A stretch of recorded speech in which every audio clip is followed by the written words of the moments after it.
They told the story wrong for years. They said a bread thief was kept in the lowest cell of Kargith Keep, that the pack assembled for the winter reading on the steps above her, and that nothing happened. The roll was read, the night passed, and the dungeon girl was held another week before anyone thought to ask why.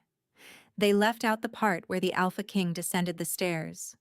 They left out the door. What really happened, in the 902nd year of the Veldrath Compact, on the night of the Iron Bell, was this. A woman who had never stolen anything in her life stole bread for an old widow who could not stand on her own feet. And for that, she was locked in a dungeon for 21 days. And on the 21st day, the most powerful wolf in the Northern Territories came down the keep stairs in the dark, put his hands on a solid iron door, and pulled it from the wall. Not because anyone told him to, because his beast, which had refused to move for 4 years, finally did. If that interests you, stay close. Because what came after the door is the part they never tell. The 902nd year of the Veldrath Compact opened in deep winter, the kind that kills without announcement. A coldness that settled on the village of Kargeth like a hand pressed over a mouth, slow and certain. Snow had been on the ground since the moon of the previous autumn, and the wells at the edge of the lower ward ran shallow, and the bread ovens that had once warmed the street outside the Kargeth mill burned through their last cord of wood before the solstice. It was the third such winter Maren had endured without her father, and she had learned, by the second, not to name what she could not change. She was 26 years old, and she carried the quiet of someone who has stopped expecting the world to be otherwise. Her father had died in the 3rd month of the tithe seizure 3 winters past. Not violently. He simply did not wake on a morning when the temperature fell below what a man without firewood could survive. He was a miller by training, a baker by necessity. A precise and record-keeping man who had trusted that the Veldrath Compact would protect small holdings from punitive tithe claims if the records were sound. The records had been sound. It had not mattered. Lord Vale Oscar, High Lord of Kargith Province, had sent his stewards to the mill on a morning when the grain tallies showed a shortage Maren's father had not caused. Which Maren understood only later, after she had looked at the numbers carefully and found the discrepancy in the mill's own ledger against the Lord's official count. 114 sacks, claimed and not present. The Lord's column said filled. The mill's column said empty. The difference could only mean one thing. Lord Vale had been taking grain from the village count, marking it received, and the village was being taxed twice. Maren had copied the relevant page in the hand her father had taught her, sealed it in wax, and sewn it into the hem of her breadcloth.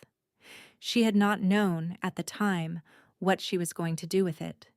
She had known only that it was the kind of thing a careful woman does not leave unrecorded.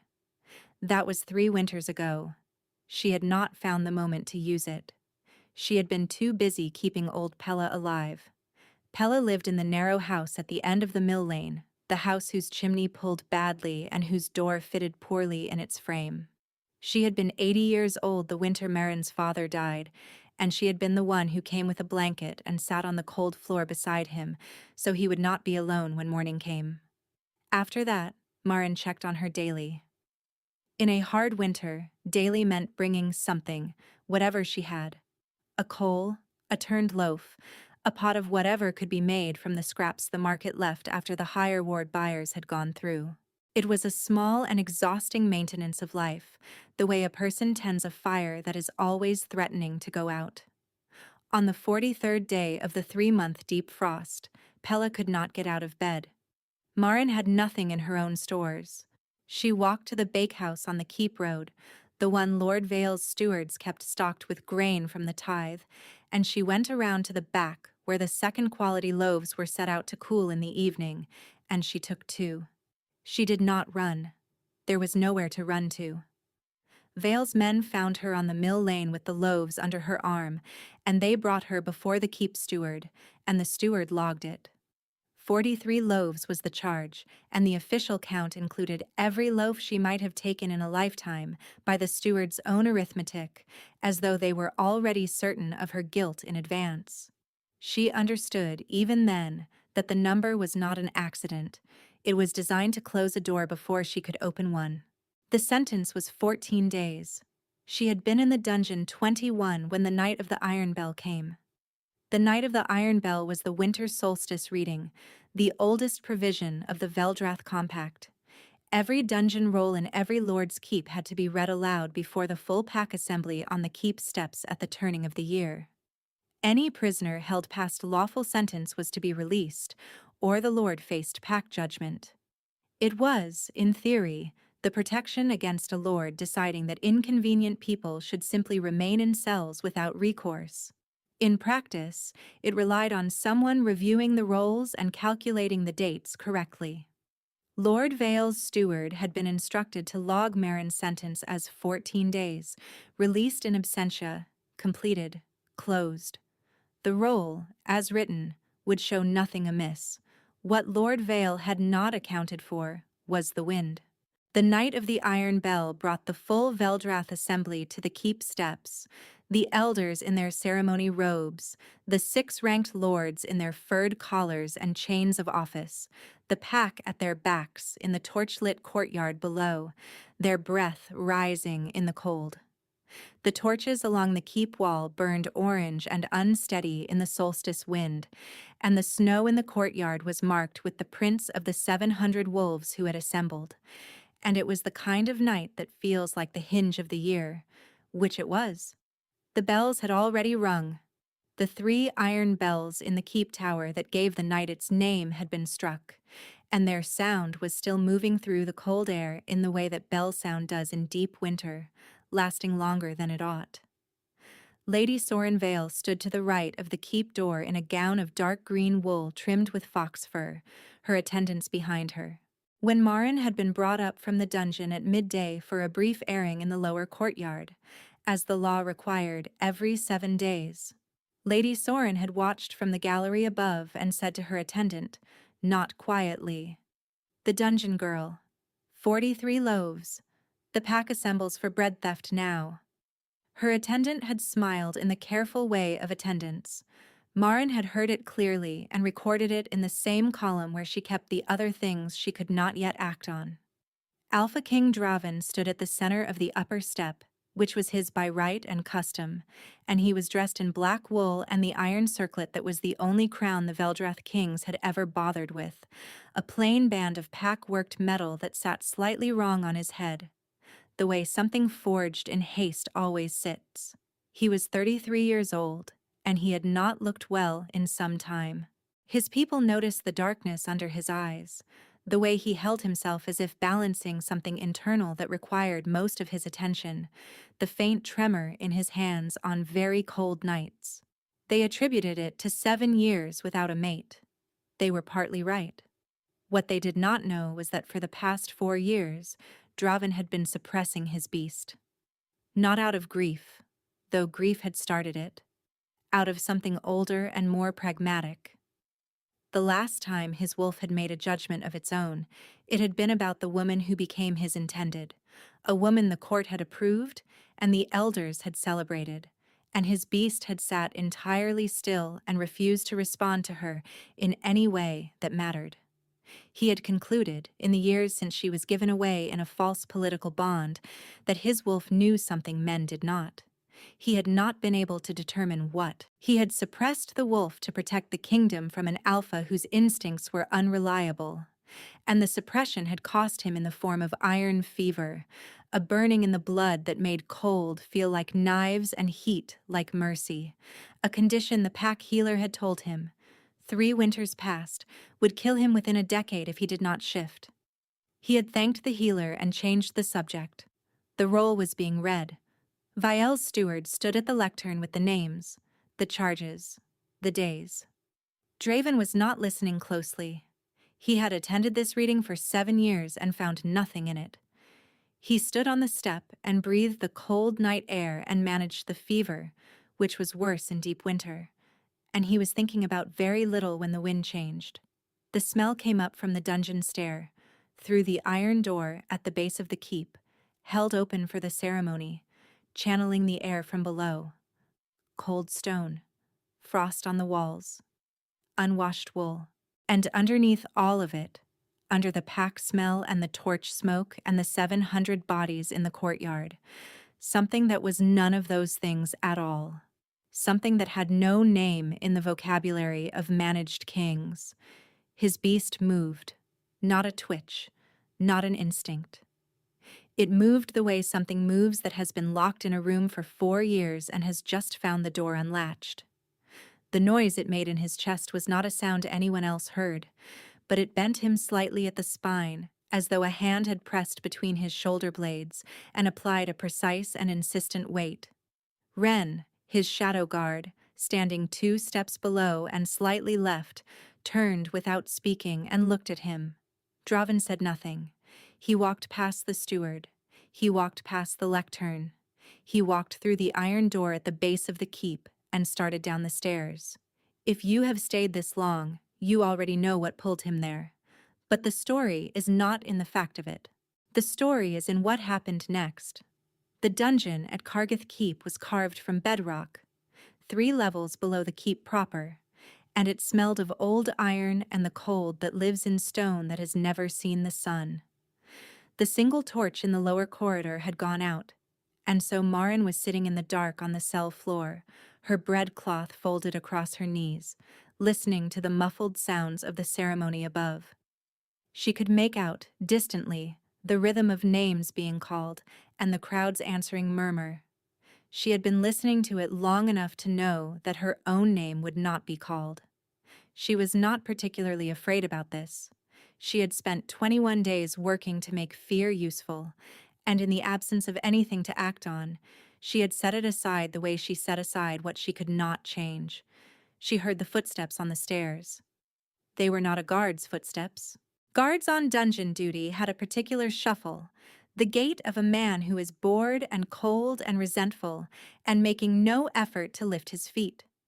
These footsteps were even and heavy and deliberate, and they kept coming, past the first landing, past the second, all the way to the lower corridor, where they stopped. The air changed. She felt it before she heard anything else, a warmth that had no source, a pressure against the cold, as though the temperature had decided to argue with itself.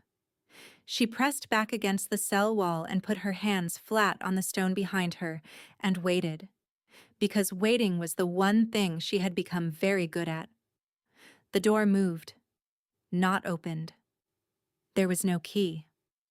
The door moved because something on the other side of it put both hands on the iron and pulled, and the iron, which was pack-worked and old and had been in that wall for 300 years, did not hold. The sound it made leaving the wall was a single sharp crack, and then a long groan like something that had been holding its breath finally letting it go, and then silence so complete that Maren heard her own heartbeat. She could see him now by the light that came down the stair from above. A tall man in black wool, breathing hard, iron circlet slightly displaced from the effort, one hand still on the door he had just removed and leaned against the corridor wall. His face was turned away from her. His whole body was shaking, and not from effort. The shaking was the particular, fine-grained tremor of someone burning from the inside, with nowhere for the heat to go. Maren knew what iron fever looked like. Her father had once kept a wolfkin man through a bad fever for 2 weeks in the back of the mill, when the pack healer was out of reach, and no one else would sit with him. She knew the look of it in the jaw, the hands that could not fully close, the way the skin around the eyes went tight as though the face were trying to contain something too large for its architecture. She rose from the cell floor. She did not think about it.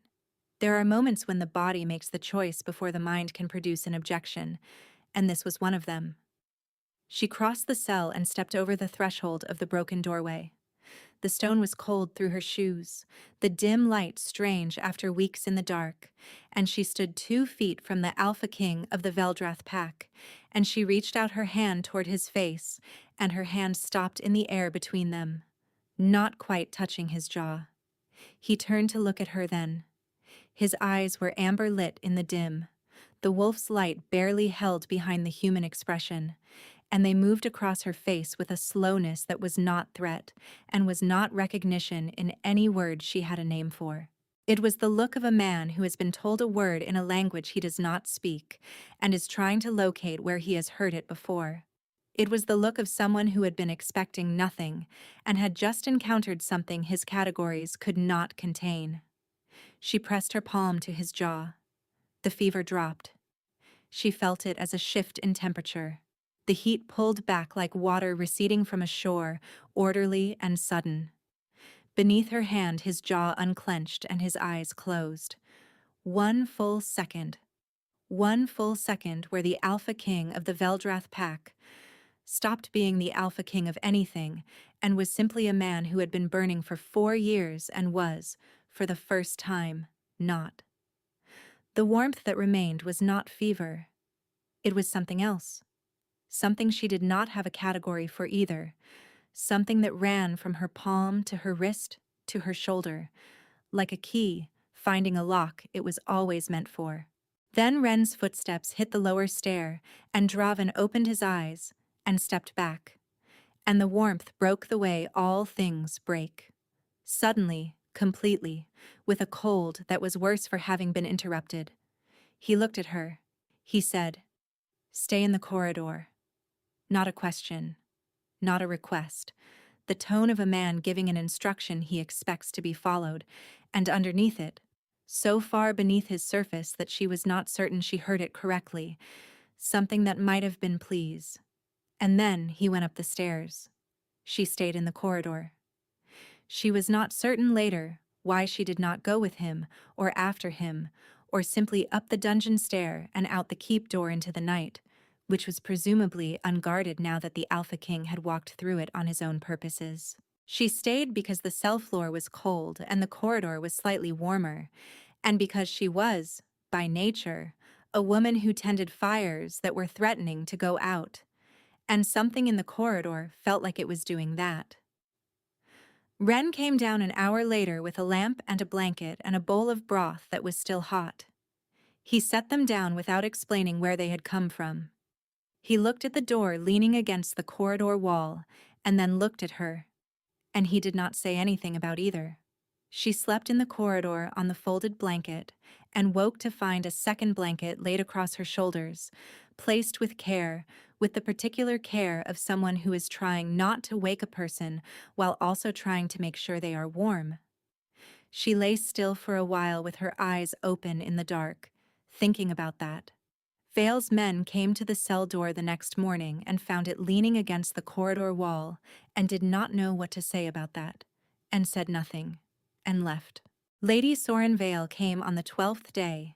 She came to the upper gate at the head of the dungeon stair, surrounded by her 2 attendants, and she looked down through the bars at Marin sitting in the corridor below and said, in a voice designed to carry back to those same attendants, "The king descended for a smell.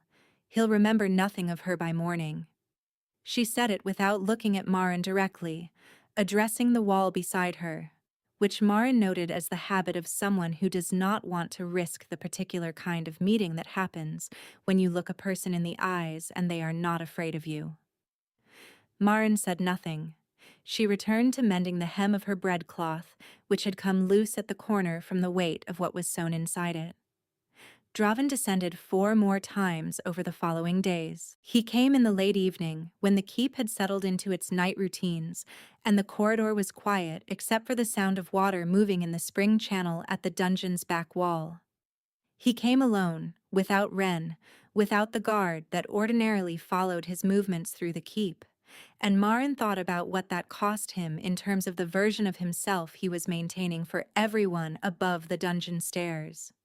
Each time, the fever was less severe than the last, the tremor in his hands quieter, the amber in his eyes fading back from the surface, and Marin began to understand that proximity was doing something to the iron fever that 4 years of suppression had not, which she stored as information without knowing yet what to do with it. The second evening he brought her a candle of a quality the dungeon supply did not run to, the kind with a long, even wick that burned without sputtering. He set it on the stone ledge nearest her blanket and did not comment on it, and she did not thank him for it in a way that required acknowledgement, and the candle sat between them for the rest of the hour burning steadily, which was the most comfortable silence she had spent in 21 days. He asked questions. He asked them without commanding answers, which was unusual for a man whose voice carried the particular register of someone accustomed to having commands obeyed before they were finished being spoken.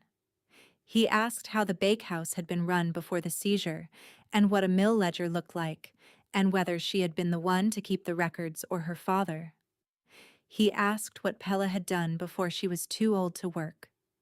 He asked what Marin thought the compact's tithe provisions were actually designed to protect. She answered all of it. She did not soften her answers or perform certainty she lacked or pretend to agree, where she did not. She was not unkind. She simply gave him the truth of what she thought, in the two-clause way she had learned from a father who believed that a woman who could frame a precise argument was better armed than one who could not. On the third visit, she told him about the grain ledger. She did not plan it. She simply found herself saying, mid-sentence, that she had a copy of the Cargith Mill's original count from 3 winters past, and that the numbers did not match the Lord's official tithe report. And she watched his face go very still in a specific way.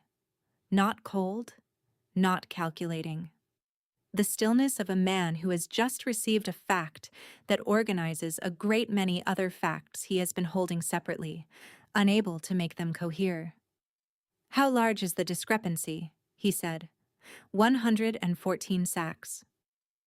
The still face did not change, but one of his hands, resting on his knee, closed slowly. Per year. Per year, she confirmed. For at least 3 years that I can document. Possibly longer. He was quiet for a long moment. She did not fill the silence.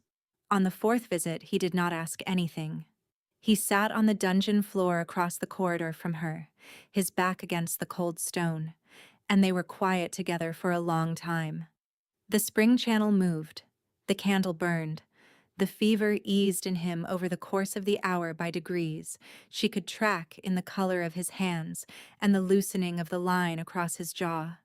She thought about what it meant that a king would sit on a dungeon floor, on flagstones that had not been cleaned recently, without explaining himself. She thought about the precision of what Wren had told her, the 4 years of suppression, the beast that had refused to respond to anyone or anything, and about her father's record book with its careful columns, and about the kind of man who trusts records above authority because he has learned that authority rewrites records when it is convenient. She thought about what she had felt under her palm when the fever dropped. She had not named it yet. She was not yet certain she had the right to. On the 5th visit, she asked him why he had not shifted in 4 years. He was quiet for long enough that she thought he would not answer. Because the last time I trusted my wolf's judgment, I trusted it about a person who was taken from me, and I could not determine whether it had been right, or whether I had wanted it to be right and chosen to believe it. She let that sit. Then she said, "Is it right now?" It was not entirely a question. He looked at her across the corridor floor for a long moment. "I am beginning to think so." And he rose and went up the stairs, and she heard him pause at the landing for a breath before his footsteps continued upward and the keep swallowed him. She reached into her hem that night and checked that the wax seal was intact. It was. Wren came to the upper gate on the morning of the 16th day. He told her, quietly and without embellishment, that Lord Vale had moved Pella to the lower holding house 2 nights past on a charge of complicity. He told her that a sealed tribunal had been arranged under Elder Cassine's authority for the 20th day. He told her the charges against her had been expanded from bread theft to false testimony against a lord, which carried a potential sentence of permanent labor exile from the Pack territory. He told her all of this standing at the gate with the manner of someone who believes a person is better served by information than by comfort. She said, "What is the bond claim precedence under the compact?" Wren looked at her steadily. "It holds that the king's acknowledged bondmate cannot be tried in a lord's tribunal without the king's sanction. The acknowledgement must occur before the tribunal is formally opened. And if it occurs during the opening proceedings, then it vacates the tribunal. The bond claim supersedes elder sanction. It is the oldest provision in the compact, older than the tribunal laws." She said, "Thank you." And she reached into her hem after he left and felt for the wax seal and thought about timing. She thought about it for a long time that night in the corridor, the candle Draven had brought burning down to a stub. 21 days in a dungeon teaches a person certain things about waiting, the chief of which is that waiting is not the same as stillness. A woman who is waiting is doing something. She is holding open the question of what happens next, refusing to let it close before the moment that allows it. Maren had been doing that since the first night, without naming it. She had been holding something in the hem of her breadcloth for 3 winters, waiting for the moment that would let her use it. She thought about Pella in the holding house, which was cold but not as cold as the dungeon, and she thought about the 21st day and the smell of the night air and the footsteps she had not expected on the lower stair. She thought about what Wren had told her the day before, quietly, between 2 of his other sentences, that the king had not slept well since the night of the Iron Bell and had twice sent Wren to inquire about the corridor temperature without using those words. She thought about a man who had suppressed his own wolf for 4 years because he did not trust what he wanted. She knew something about that. She checked the wax seal and put the page back against her skin, and blew out the candle stub, and lay in the dark in the corridor and went to sleep, because in the morning she was going to need to be very clear. The 20th day arrived without ceremony. The tribunal chamber was 2 floors above the dungeon, a long stone room with a dais at the far end and benches along the walls. Maren was brought up the stairs in the gray of early morning and placed at the center of the floor. The chamber was full, 60 wolves filling the benches, Lord Vale at his lord's chair to the left of the dais, Lady Sorin in the gallery above with her attendants, and Elder Cassine in the center of the raised dais with the sealed tribunal roll.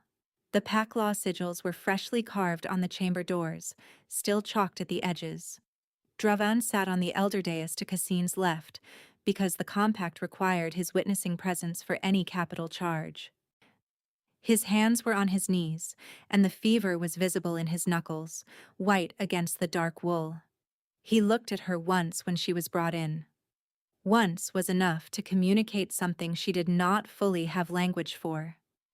Cassine began reading the charges. Bread theft, 43 loaves, established. False testimony against a lord, offered without evidence, in violation of Compact Article 9. Conspiracy to defraud the tithe record, unsubstantiated. The charges accumulated the way debt accumulates, each one small, the weight of them together designed to prevent breathing. Lady Sorin said, from the gallery, in the voice trained to reach the back of a hall. "Not even the king's beast can open a law-sealed door." The words dropped into the chamber. A few wolves in the benches smiled with the careful smile of people who want to be seen to agree. Draven did not move. The knuckles were white. Cassin said, "The accused will present any mitigating statement before the verdict is entered." Maren reached into the hem of her breadcloth. The room did not understand what she was doing at first. Then she pulled the folded wax-sealed page free and held it up where the chamber could see it. She said, clearly and without raising her voice, "I have a copy of the Cargith Mill Ledger, dated to the 939th month of the compact, made in my father's hand, showing 114 sacks of grain entered as received in Lord Vale's tithe column that were never present in the mill store. The entry is dated the same week my father's bakehouse was seized for non-payment of tithe." The room went quiet. The original was in the mill records until the mill was foreclosed, she said. This copy was made by my father before he died. He taught me to record what could not be changed, so that it would at least be remembered. She set the page on the floor in the center of the chamber. For a moment, nothing moved. Then Vial was on his feet, speaking rapidly to his steward. The steward did not respond. Every wolf in the benches had turned toward the dais, and the kind of silence that fills a room when something large is about to shift had arrived and settled over the chamber like the cold from the dungeon stair. Draven rose from his chair. He came down the 3 steps of the dais without hurrying. He walked across the floor of the tribunal chamber in the direction of Maren, past the center, past the page on the stones, until he stood before her, and then he put one knee on the floor. Not a formal inclination, not the ritual kneel of court ceremony. One knee on the cold stone of the chamber floor, the iron circlet shifting forward on his head and staying there, and his eyes level with her chin, looking up at her in front of 60 witnesses, and Elder Cassan and Vial and Lady Sorin in the gallery above. The room held its breath. He said, "You are not the one who was tried here." The words landed in a silence so complete that she heard them the way you hear something said in an empty room, carrying the full weight of the space around them, nothing to absorb them, no crowd noise to soften their edges. The first elder in the benches lowered himself to the stone. He did it without announcement, the way you do something you have been waiting for permission to do. Then the wolf beside him, then the third, and the fourth, and the ones along the walls, and the wolves who had smiled a moment ago at Lady Sorin's words, dropping one by one to the floor of the tribunal chamber with the manner of people who have just been reminded of a thing they have always known but had not recently been required to act on. The pack's instinct is a single thing, and what it knew in that moment required no translation. The king's beast, silent for 4 years, had spoken, and it had spoken for the woman at the center of the floor, who had stood quietly through the reading of her charges without flinching, who had reached into her breadcloth hem and set a dead man's record on the floor, like a person completing a task they had been holding in trust for too long. Lady Sorin did not kneel. She left the gallery by the side door which told its own story. 300 did not kneel in that chamber. But by the time Wren carried the news through the keep and into the courtyard in the hour that followed, 300 wolves had lowered themselves to the frozen ground of the Kargath assembly and stayed there until the king rose. Vial did not reach the door. Wren took him by the arm with a quiet precision that admitted no argument, and 2 of Draven's guard materialized from the chamber's edges, which suggested they had been there for some time. Cassin remained seated on the dais, which was its own kind of statement. Draven rose from his kneel, crossed to the elder dais, and looked at Cassin for a long moment. What he said was brief, naming Cassin's involvement in the Kargath tithe falsifications and the spring assembly council hearing that would follow, and the manner of it was the manner of someone who is not asking a question and knows it clearly. The tribunal was vacated. The bond claim precedents made it so. What the law had sealed, the king's acknowledged bond unseal. It was the oldest provision of the compact, and it had not been invoked in living memory, but it was there, in the original text, which Marin's father had read to her once from a borrowed copy when she was 9 years old. Some things hold because they are written correctly. Pella was brought from the lower holding house before noon, wrapped in a good wool blanket from the keep stores. Wren had anticipated this. He was good at anticipating.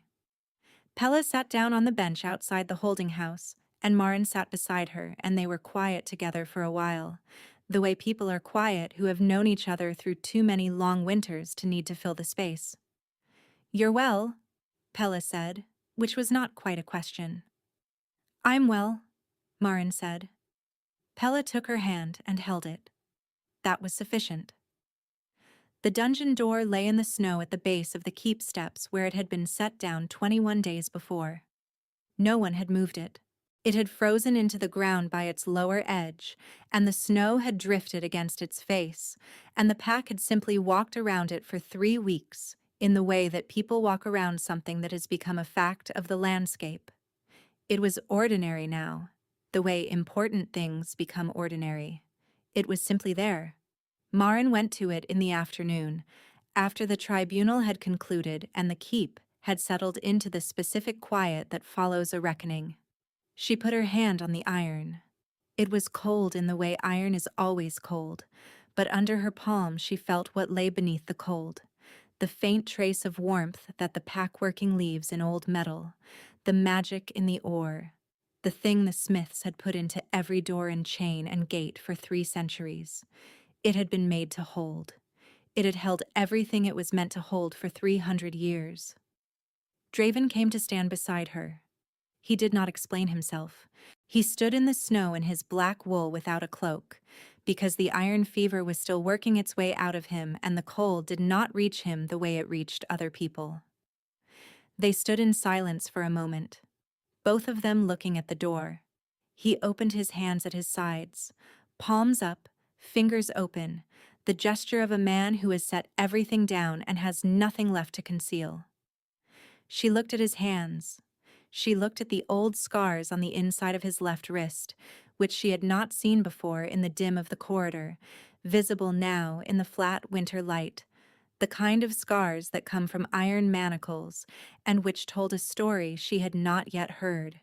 He had opened his hands. He was not concealing anything. She thought about a page of numbers, sealed in wax for 3 winters, carried in a breadcloth hem through the cold and the dungeon and the tribunal floor. She thought about a door held for 300 years and then not. She thought about old Pella on the mill lane with the wool blanket around her shoulders, who had once sat on a cold floor beside a man who was dying, and stayed there because no one ought to be alone at the end, and how that single act had been the reason Maren had kept checking every day since, because some obligations simply do not end. Some things hold because they are made to. Some things hold because someone decides, every morning, that they will not stop. She reached out and took his hand. It was warm. It was the same warmth she had felt through her palm in the dungeon corridor. The same warmth that had pulled the fever back from the surface like water receding, and it was nothing like the iron cold of the door beside them in the snow. She held his hand and looked at the door and then looked up at him. He was already looking at her. He had the expression of a man who has been waiting for something so long he had stopped expecting it to come, and it has come, and he does not know what to do with his own face. She did. "You should see Pella," she said. "She'll want to thank you." He said, "It was Ren." "Then bring Ren." She paused. "And tell me about your wrist sometime." He looked down at the scar and then at her. Something in his expression changed, the last of the mask's furniture moving aside to make room for something simpler and considerably more human. "I will," he said, "if you'll tell me about the mill." "There's a great deal to tell about the mill." "Good." He closed his hand around hers. "We have time." They did. 7 years had waited for this. A little more time was nothing at all. The winter was still coming down in its thin, deliberate way, each flake choosing its own path, and the torn door lay frozen in the snow, and the iron bells in the keep tower were quiet now, and Kargath Keep stood above them in the gray light, doing what keeps do, holding everything within its walls, changed and unchanged, as it had stood for 300 years, and would stand for 300 more. It would stand differently now. That was the only difference. That was enough.